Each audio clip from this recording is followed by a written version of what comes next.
Esta historia está envuelta en mito y leyenda. Cómo una tribu de nómadas fraguó el imperio más grande de América en solo 200 años.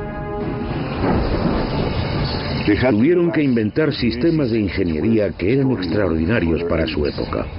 Su civilización compitió con Roma en sofisticación. Los aztecas tenían la mejor tecnología que se podía conseguir, dadas las condiciones en las que vivían. Acueductos, palacios, pirámides y templos se alzaron como tributo a sus dioses y como testimonio de poder para la humanidad. El mayor logro de los aztecas fue su flamante capital, que asombró a los exploradores europeos y la llamaron la Venecia del Nuevo Mundo. La ciudad se extendió reluciendo por los canales y el lago, adornada con árboles y mansiones preciosas. Pero su sed de poder y sangre les condenó a la destrucción. Cuando por fin llegó, la aniquilación sería más rápida y completa de lo que el mundo hubiera imaginado.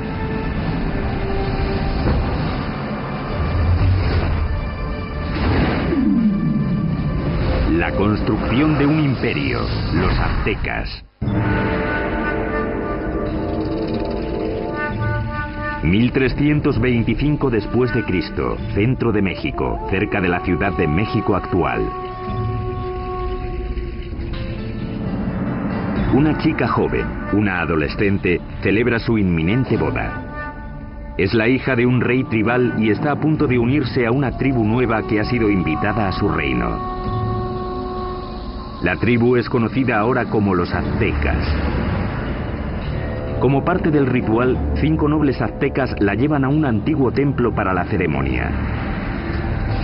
Pero cuando llegaron arriba, los nobles la apartaron del altar y la pusieron sobre una losa que había ante el templo que se usaba para los sacrificios. Le sujetaron los pies y las manos mientras el 5.º hombre levantaba un cuchillo de obsidiana en el aire. Con un movimiento rápido le abrió el pecho y extrajo el corazón que aún latía.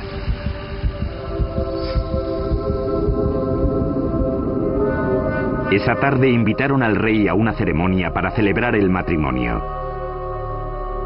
Sin embargo, encontró a un sacerdote danzando, vestido con la piel aún brillante de su hija. Como parte del ritual, los aztecas la habían desollado en honor al dios de la fertilidad. Vio aquello y se quedó totalmente horrorizado, porque era su hija. Sus guardias y él persiguieron enseguida a los aztecas hasta el lago y luego hasta la isla donde se habían refugiado.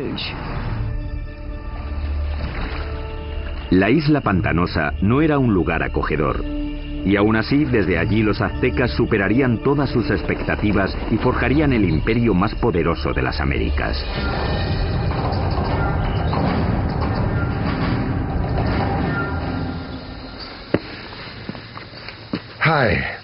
Hola, soy Peter Weller. Cuando pienso en los aztecas, pienso en gente elegante con unos bonitos adornos en el cuerpo y el pelo. Y pienso en una canción de Neil Young sobre Moctezuma y Cortés. Pero también pienso en cuchillos de obsidiana abriendo cavidades pectorales y en manos sacando corazones sangrantes y mostrándolos en alto. La mayoría de los sacrificios aztecas se hacían en un templo en la cima de una pirámide de piedra como esta. Los aztecas pensaban que sin esas ofrendas el sol dejaría de salir y el universo moriría. La historia azteca es una mezcla de hecho y mito, aunque sí sabemos que ese asesinato, con lo horrible que fue, no solo marcó el comienzo del imperio azteca, sino que literalmente marcó el lugar donde empezaría a surgir. La isla a la que los aztecas fueron desterrados tras el desastroso sacrificio de la princesa estaba en el lago Texcoco, el más grande de 5 lagos interconectados que cubren un valle de 65 por 112 kilómetros. Hoy en día este valle enorme y abierto rebosa lo que es la Ciudad de México moderna, una de las ciudades más grandes del mundo. Pero hace 700 años la isla estaba tan empantanada que nadie la había reclamado. Pero mientras miraban el lago, el líder azteca Tenoch anunció a sus seguidores que había visto un águila posada en un cactus en mitad del lago, una señal de los dioses de que habían encontrado su hogar. Llamarían a su ciudad Tenochtitlán. La vida fue dura para los aztecas los primeros años de Tenochtitlán, pero tenían una visión. La visión de una ciudad poderosa modelada en una ciudad antigua y legendaria a solo 40 kilómetros de allí. Llamaron a esta ciudad Teotihuacán o Ciudad de los Dioses.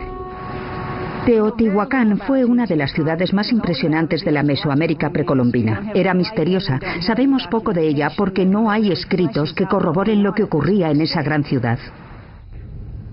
Ya estaba en ruinas hasta en la época azteca, pero creían que era el hogar de los dioses y el sitio donde nacía literalmente el mismísimo sol.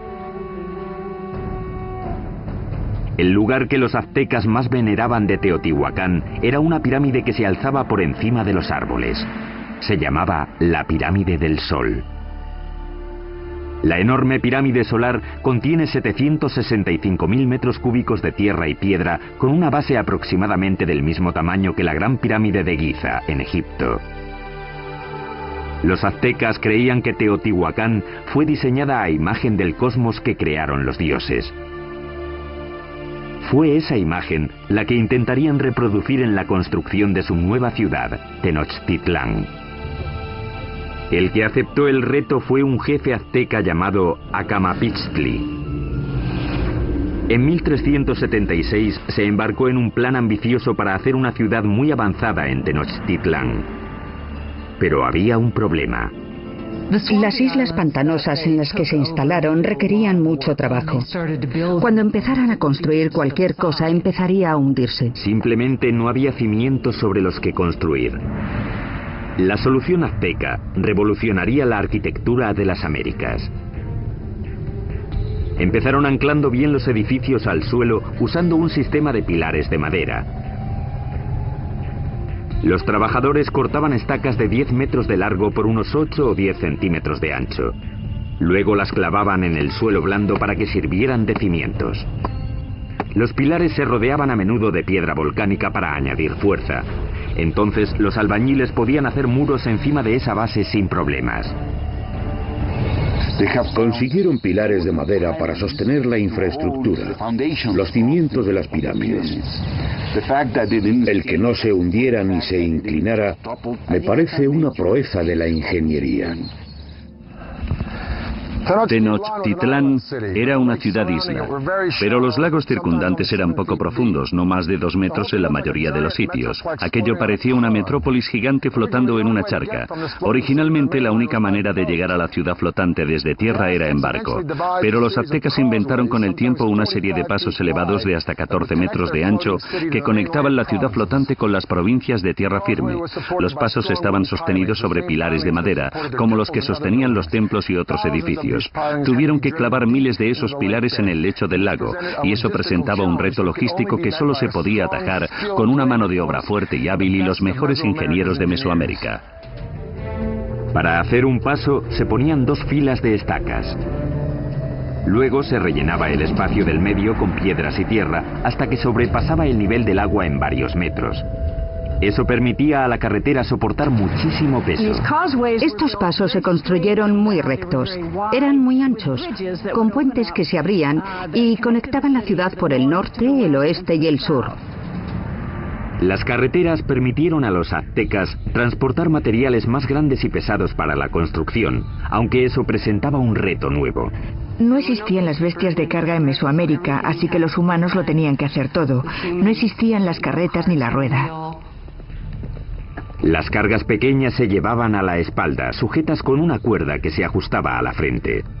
Los objetos grandes, como los bloques de piedra o las esculturas de los templos, los arrastraban con cuerdas una gran cantidad de hombres, posiblemente usando troncos como rodamientos.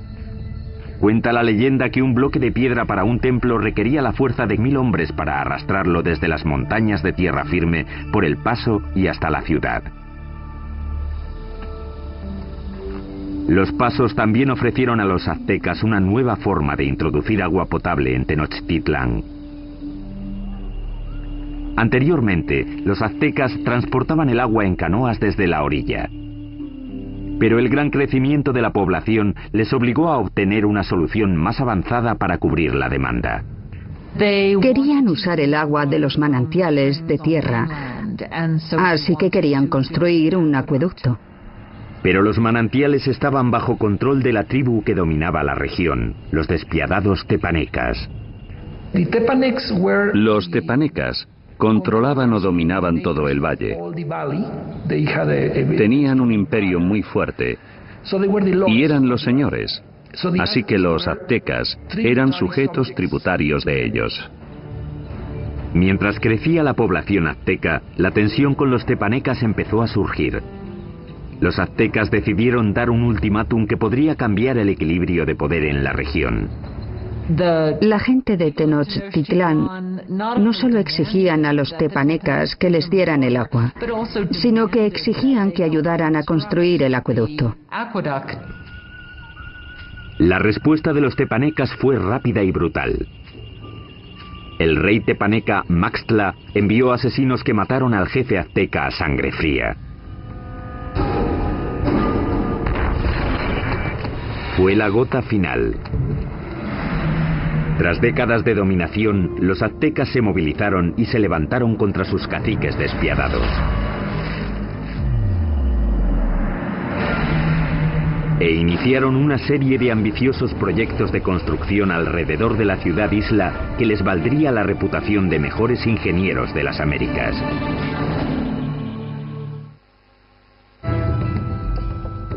Corría el 1428 y los aztecas habían declarado la guerra a sus caciques, una tribu llamada tepanecas. Pero para ganar a los tepanecas necesitarían una ayudita de sus vecinos. Los aztecas acudieron a la cercana ciudad-estado de Texcoco. Allí un jefe decisivo estaba ascendiendo. Se llamaba Nezahualcóyotl, y su liderazgo dominante sería crucial en la creación del imperio azteca. Con Nezahualcóyotl de su parte, los dominados aztecas se lanzaron a la yugular. Lanzaron un ataque total contra la capital tepaneca. Tras un sitio de más de 100 días, rompieron las defensas tepanecas y masacraron a sus opresores. Después de capturar al rey tepaneca Maxtla, el propio rey Nezahualcóyotl le arrancó el corazón y echó su sangre a las aguas del lago Texcoco. De repente las tornas habían cambiado. Ese es el preciso momento del comienzo del imperio, y los aztecas se convirtieron en líderes del Valle de México. Tras conquistar el Valle de México, los aztecas pudieron centrar su atención en llevar agua potable a su ciudad creciente. Notablemente, los aztecas diseñaron y construyeron por su parte algo que solo unos pocos imperios dominarían: el acueducto. El acueducto tenía 2 canales, cada uno de 1,20 m de alto por 1 de ancho. Uno se mantenía limpio mientras el otro servía para que no se interrumpiera nunca el flujo de agua. El acueducto de 2 tubos recorría 5 kilómetros desde tierra firme hasta el centro de la ciudad-isla. En la ciudad, el agua llegaba hasta fuentes públicas y embalses y se distribuía al público en grandes jarras de barro o mediante canoas. En comparación con los europeos, los aztecas eran muy limpios. Sabemos que el emperador azteca se bañaba 2 veces al día. Así que en términos de higiene los aztecas estaban mucho más avanzados que los europeos. Mientras los nobles aztecas se bañaban en lujo, en esa época en Europa la peste, provocada por las condiciones insalubres, mataba a millones. El baño del rey Nezahualcóyotl era uno de los más especiales de las Américas. Lo alimentaba un sofisticado acueducto que también llevaba agua corriente a los terrenos de su palacio. Detrás de mí está la colina de Tezcocinco, y en ella, Nezahualcóyotl construyó un fantástico palacio de recreo. Alrededor del palacio había un jardín botánico con todas las flores exóticas de Mesoamérica. Nezahualcóyotl trajo el agua desde las montañas de Sierra Nevada hasta aquí, pasando por las colinas y su palacio, solo para regar las plantas. Para instalar aquí un acueducto, Nezahualcóyotl tuvo que llenar un enorme barranco que había entre Tezcocinco y la siguiente colina. Cuando el agua llegaba a la primera colina, se almacenaba en pequeños remansos construidos para controlar la velocidad del flujo antes de que llegara al acueducto. Tras cruzar el acueducto, el agua corría por un circuito alrededor de la colina de Tezcocinco, desbordándose por los laterales en cascadas para regar los jardines. Acababa en una piscina de roca tallada perfectamente redonda llamada la Bañera del Rey. Desde aquí podía observar sus dominios en Texcoco y su jardín botánico que regaba con su acueducto. Ciertamente es una bañera para un rey. A mediados del siglo XV, mientras el imperio prosperaba, los aztecas decidieron que era hora de elegir un soberano. Se llamaba Moctezuma y sería el primero de los dos emperadores cuyo nombre se conocería hasta ahora. La primera orden del día de Moctezuma fue expandir las fronteras del imperio. Los aztecas capturaron las ciudades-estado que había al sur, hacia el valle de Oaxaca, al oeste hasta el Pacífico y al este hasta el Golfo de México. En 1449, el imperio contaba ya con 15 millones de habitantes. En el corto periodo de 100 años, los aztecas consiguieron lo imposible. Cambiaron el orden del mundo mesoamericano. Pero al tiempo que los aztecas dominaban militarmente, su ciudad-isla era vulnerable a otro tipo de enemigo. Como Nueva Orleans, Tenochtitlán luchaba constantemente con el agua. Y uno de los primeros proyectos de Moctezuma fue proteger la ciudad de las inundaciones. Esto es lo que queda del lago Xochimilco, en la parte sur de Ciudad de México, de los tiempos aztecas de la ciudad de Tenochtitlán. Este lago, como los otros 4 que rodeaban a los aztecas, se alimentaba de manantiales, así que no había ríos o riachuelos por los que drenarse, y si llovía lo suficiente, el nivel del agua subía y se desbordaba por la tierra y la ciudad.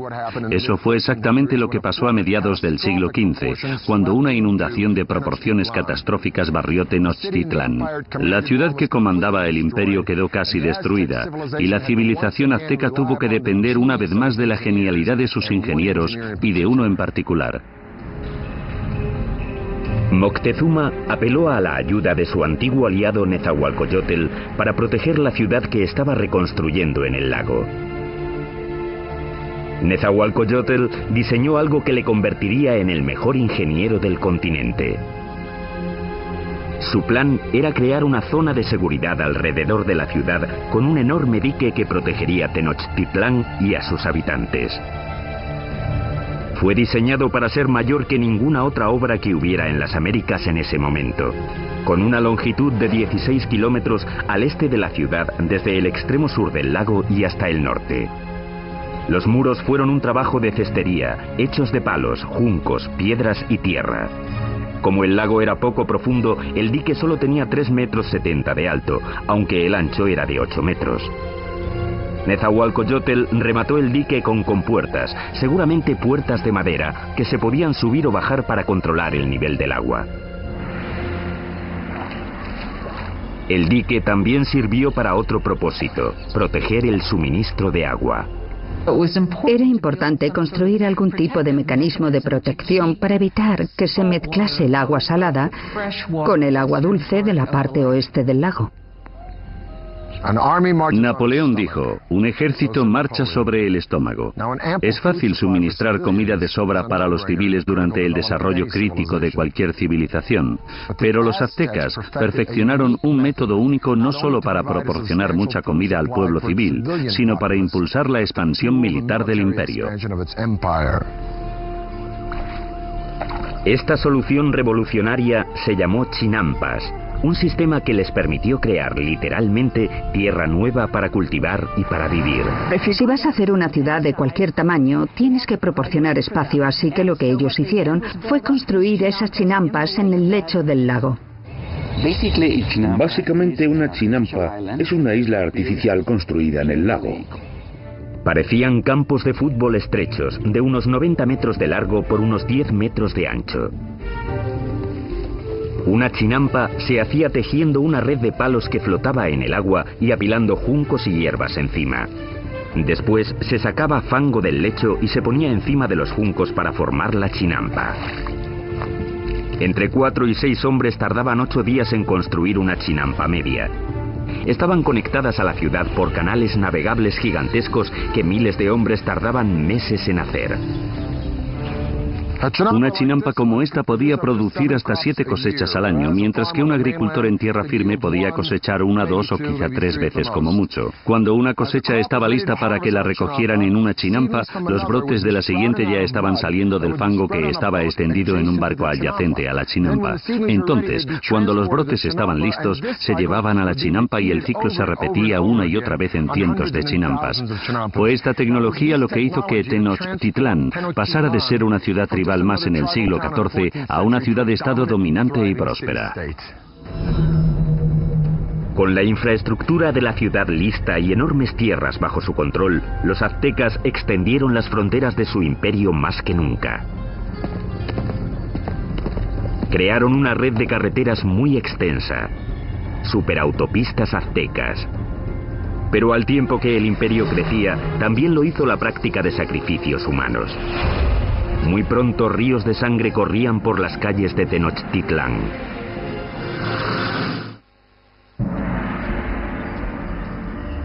Hoy, Tenochtitlán, la capital del imperio azteca, ha desaparecido, enterrada bajo la actual Ciudad de México.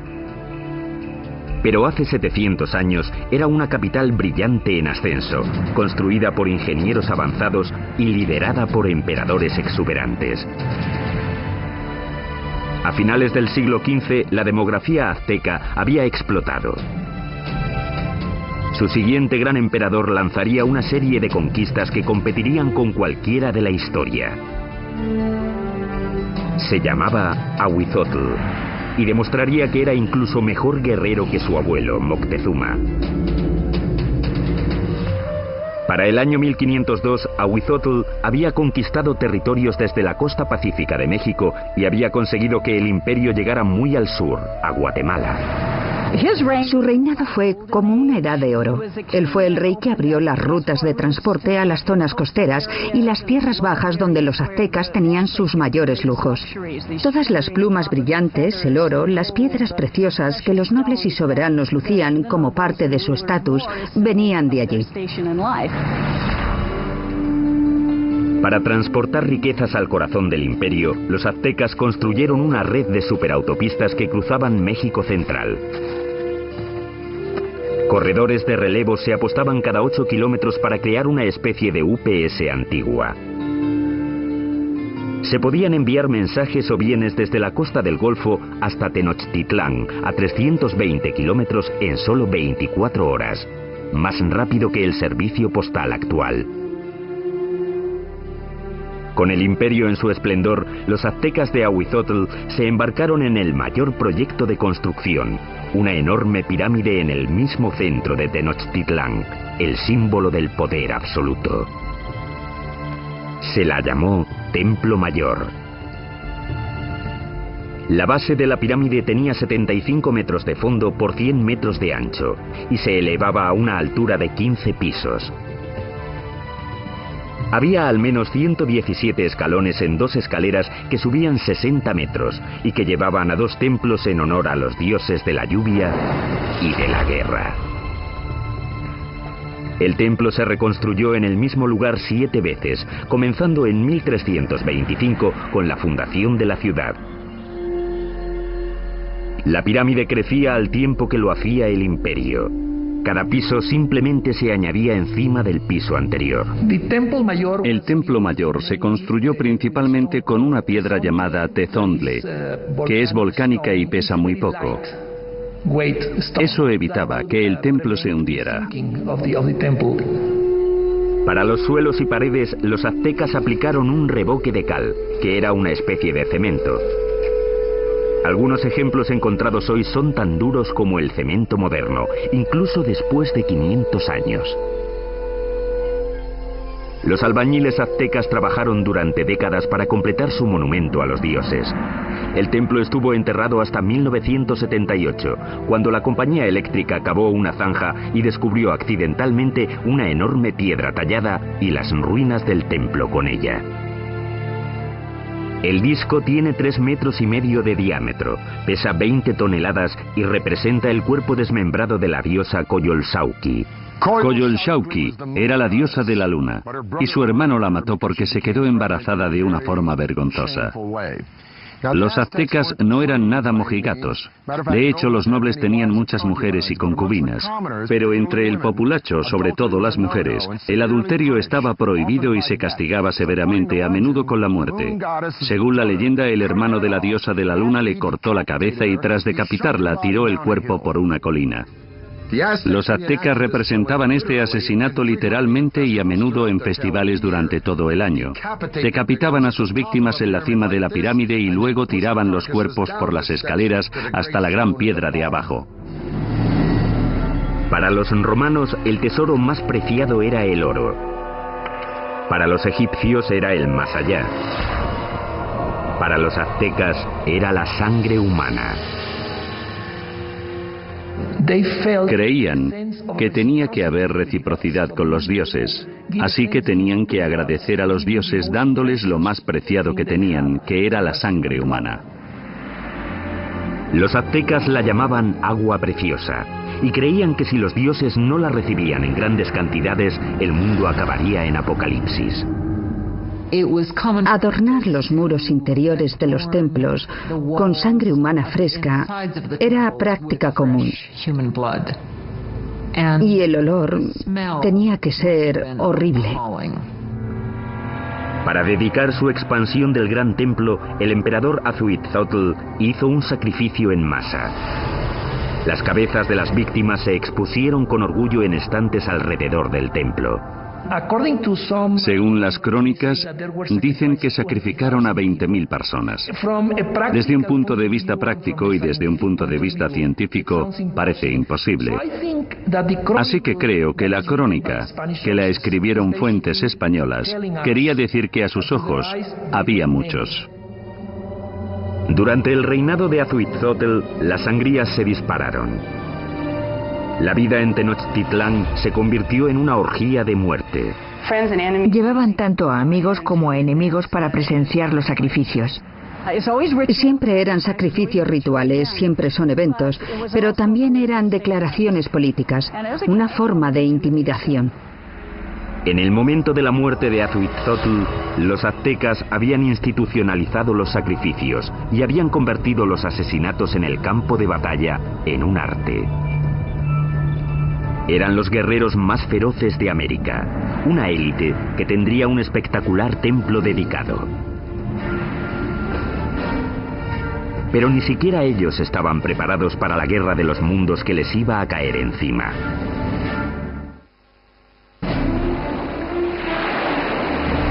Corría el año 1502. Azuitzotl, emperador de los aztecas, muere. Moctezuma II, un ex sacerdote de 34 años, sube al poder. A un mundo de distancia, en España, un notario de 18 años llamado Hernán Cortés se prepara para cruzar el Atlántico para unirse a la conquista que su país está haciendo del Nuevo Mundo. El imperio azteca está en su cenit. Ahora se extiende por al menos 210.000 kilómetros cuadrados, desde Tenochtitlán hasta las dos costas y muy al sur hasta Guatemala.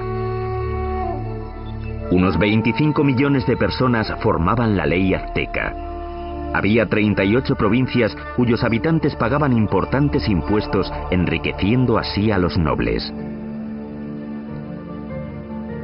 La ciudad se extendió reluciendo por los canales y el lago, adornada con árboles y mansiones preciosas.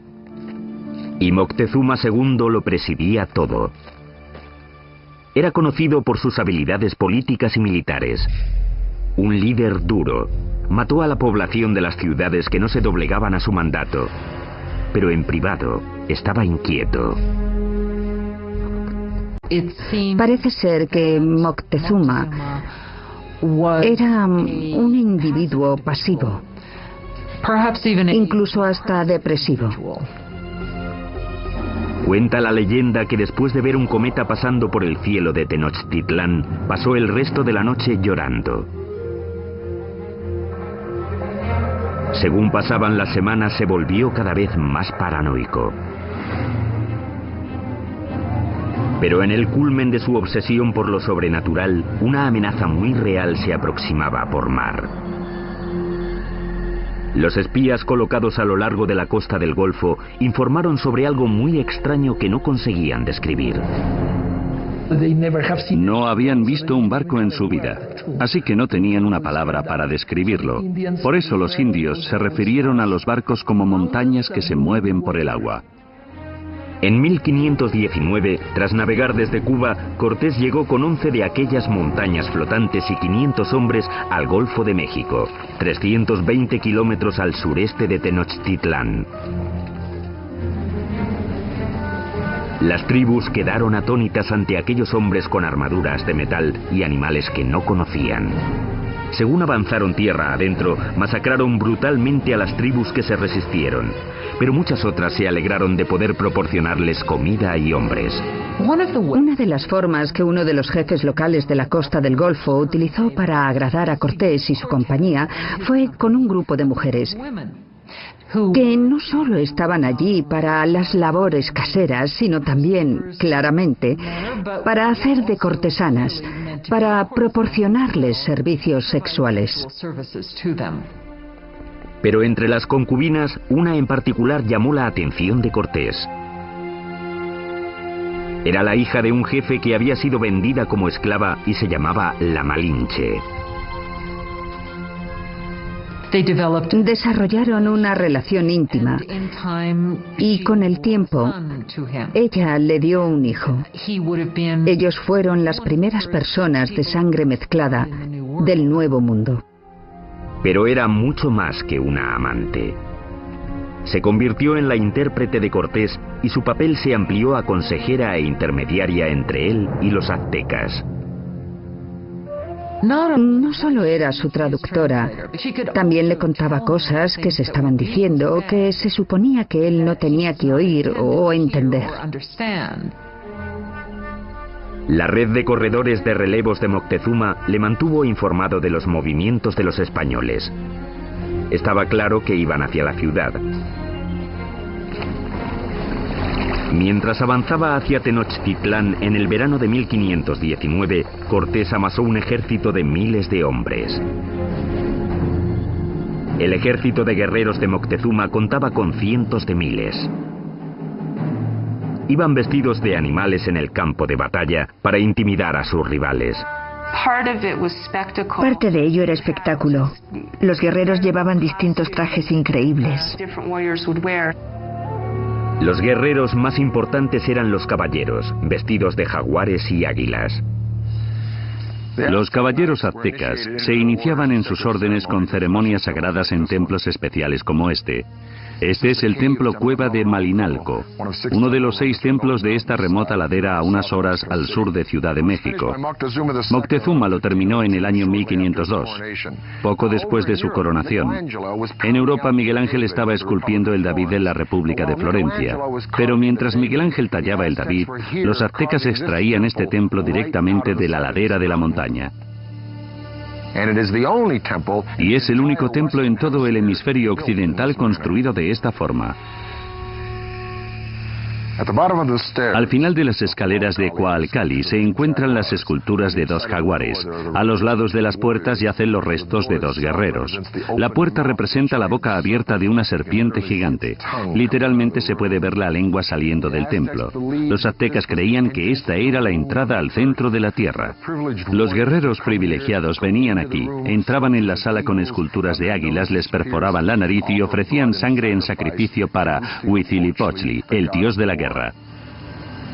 Pero esta no sería, ni mucho menos, la última vez que los guerreros aztecas vendrían a dar su sangre. El primer encuentro entre Cortés y Moctezuma sería pacífico. Pero el conquistador sabía que un choque enorme y sangriento entre el viejo mundo y el nuevo mundo tendría lugar pronto. Y la aniquilación que tuvo lugar sería uno de los acontecimientos más aterradores de la historia de las Américas.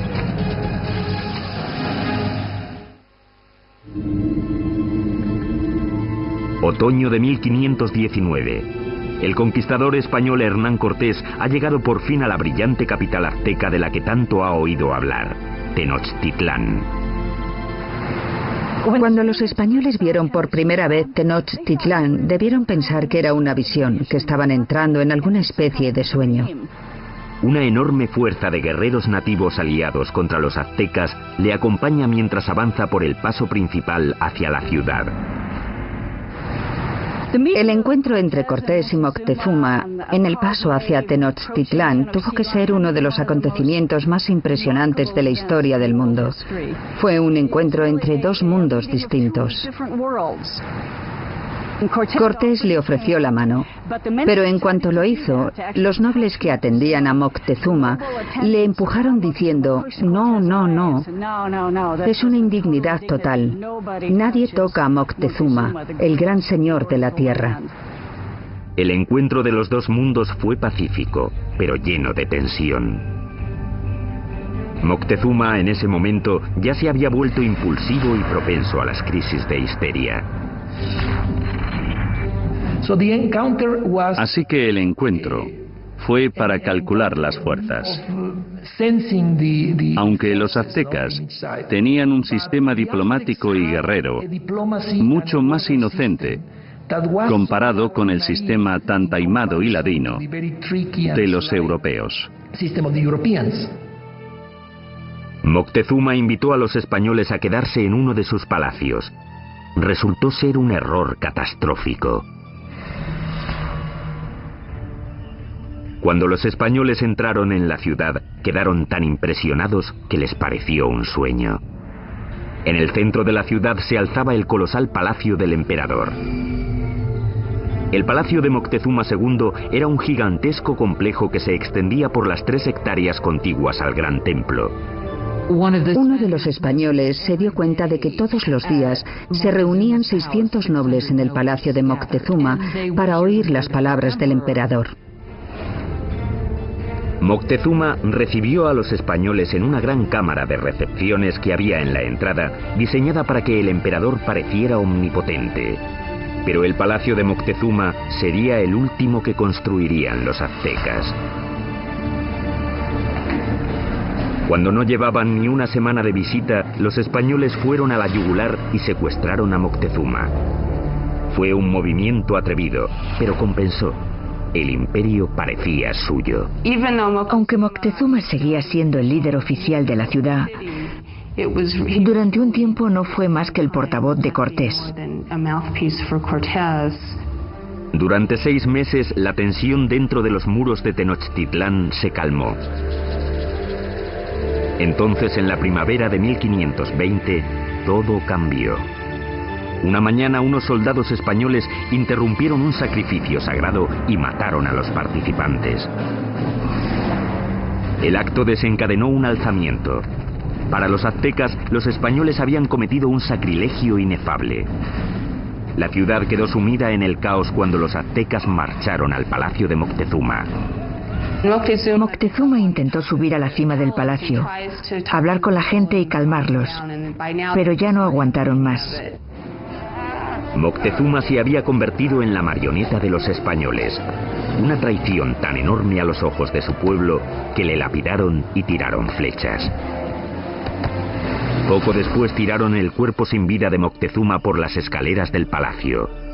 Nunca sabremos si murió a manos de los españoles o por las heridas que le infligió su propio pueblo. Y los españoles decidieron que sería un buen momento para irse de la ciudad. La noche del 30 de junio de 1520, los españoles intentaron escapar aprovechando la oscuridad. Pero no quieren deshacerse de las cosas que han cogido y arrastran el peso de todo lo que quieren llevarse. Fueron presas fáciles para los guerreros aztecas que les atraparon en el paso. Los cuerpos se apilaron rápidamente en el agua. 400 españoles fueron masacrados junto a miles de sus aliados indios. Esa escapada ha llegado a llamarse la Noche Triste. Cortés y unos pocos más consiguieron escapar con vida. Los españoles acabarían destruyendo la brillante ciudad de Tenochtitlán. Empezarían cortando la línea vital de la ciudad, el acueducto. Mientras cientos de miles de personas dentro de los muros de la ciudad estaban sin agua, Cortés creó un bloque alrededor de Tenochtitlán para que no recibieran suministros del exterior. Así que la idea del bloqueo era hacer que se rindiera la ciudad por hambre. Pero los aztecas tenían muchísima resistencia y no sería fácil vencerlos. Y lo que decidieron hacer fue lanzar un ataque por tierra y por mar. Durante siglos, el lago que rodeaba Tenochtitlán había constituido una barrera contra los invasores, pero Cortés encontraría una forma de evitarla. Hizo que miles de sus aliados indios transportaran los barcos en piezas atravesando las montañas para montarlas y lanzarlas al lago. Mayo de 1521. Cortés lanza su gigantesco ejército en un ataque final y decisivo contra Tenochtitlán. 600 españoles, incluyendo 100 caballeros y hasta 50.000 aliados indios, se enfrentaron a los defensores aztecas de la ciudad sobre los pasos.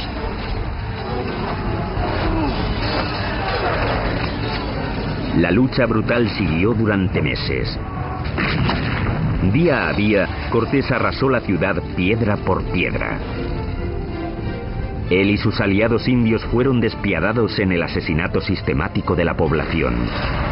Fue una batalla muy dura, sobre todo en la ciudad. La última batalla de los aztecas fue en el gran templo de Tlatelolco. Los guerreros se alinearon en las empinadas escaleras y plataformas para tirar flechas y piedras a sus enemigos. Pero fue inútil. El 13 de agosto, el último líder azteca, Cuauhtémoc, fue capturado y se rindió ante Cortés. Y eso solo fue el principio. 20 millones morirían de las enfermedades traídas por los españoles. A finales del siglo XVI se calcula que se había reducido la población nativa en cerca de un 90%. La Ciudad de México moderna se ha construido sobre las ruinas de la una vez majestuosa ciudad de Tenochtitlán. Los españoles la arrasaron durante la construcción de su propia ciudad colonial y hasta usaron piedras del gran templo para hacer la catedral que aún se alza al lado de las ruinas del templo. El imperio azteca se esfumó y con él un legado de increíbles logros de la ingeniería. Ha quedado claro, por sus sofisticados sistemas de urbanismo, agricultura y suministro de agua, que los aztecas se alzaron entre los grandes imperios más avanzados del mundo.